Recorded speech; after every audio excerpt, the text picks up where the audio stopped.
tatakbo yata ako ng Vice President. Tapos patayin ko yung Presidente. Di patas ang laban ngayon. Or I will ask my daughter to run.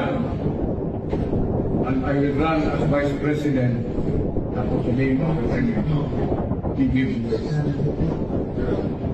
Nung nangangapanya ng aking tatay, tapos hinihingi niya ang suporta ng Malacanang, tinawagan kami. Pinapunta kami sa Malacanang. Pinahintay kami dyan, mga 2 oras kami nakahintay, nakatambay lang dun. I'm never gonna forget. Nandun kami sa Presidential Guest House, pinasok. And at the time, there was still no official endorsement from Malacanang. And bumabanat pa ngayon presidente. exactly. And so we were supposed to meet the president at the time. But instead, hinarap kami sa 3 tao. But we were put in front of 3 people, and they essentially, asked, ano plano mo, ano magagawa mo para sa amin.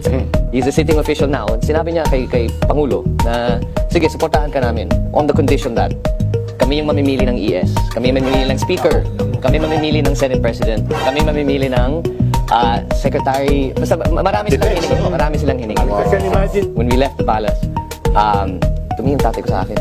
Alam mo, kulang na lang, papatayin na nila ako. Noong medyo malayo pa ang botohan, gustong maging pangulo ni Duterte si Bongo, pinili niya kaysa kay Manny Pacquiao. Kaya nga nag-away-away sila noon, at itong sila Amy o mga Marcos, ginaya si Sara na maging running mate ni PBBM. Si Duterte swapang at walang utang na loob at traidor tulad ng ginawa niya kay Cory na naging dahilan kung bakit naging mayor si Duterte, sa panahon ni Cory, pero trinaidor niya si Noynoy, at puro paninira ginawa niya kay Noynoy.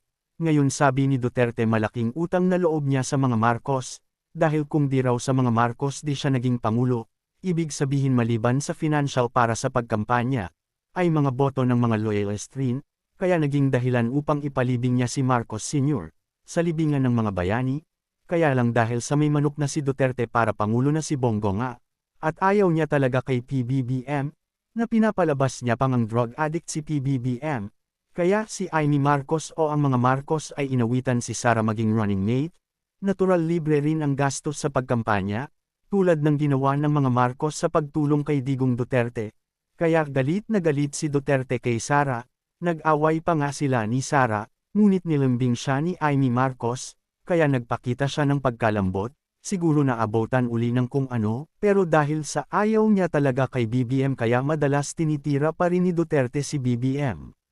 Ngayon, kaya pala ata nang pumunta sa Ilocos noong Pangulo pa si Duterte, tinipon ang mga tao roon at sa stage.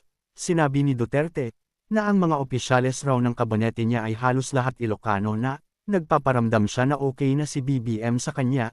Yun pala ata ang dahilan noon ay itong interview kay Sandro Marcos, siguro napangakuan siya sa mga hinihiling niya, kaya bigla siyang nagparamdam sa Ilocos na tila okay na si BBM sa kanya.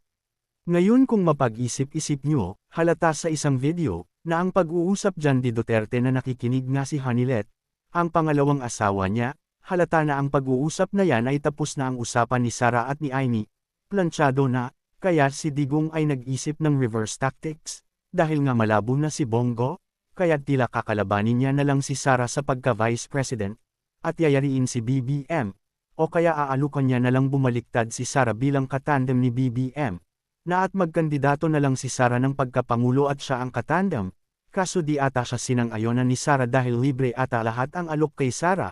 Maliban doon may mga nagbibigay pang iba kay Sara na maaaring binubulsa na lang ni Sara, kaya nang di nangyari itong alok ni Duterte. Ay plan C ang ginawa ni Duterte?